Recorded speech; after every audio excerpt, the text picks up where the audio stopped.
Good afternoon, everybody. This is my 2015 Chevy Tahoe four-wheel drive police package vehicle.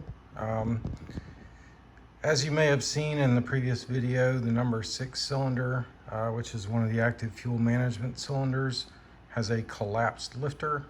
So we are going to be pulling the engine.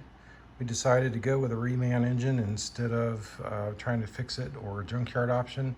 So we're going to start off by removing the hood. And what I did for that is just use some blue painter's tape to mark the corners. And it'll make it a lot easier to realign it when we get it back on. So we're going to remove the 4 bolts and we're going to set it on top of the roof. Since we are kind of space limited, I'm going to put I've got a couple of old pieces of moving blanket we're going to just set up there so we don't scratch anything and it's out of the way.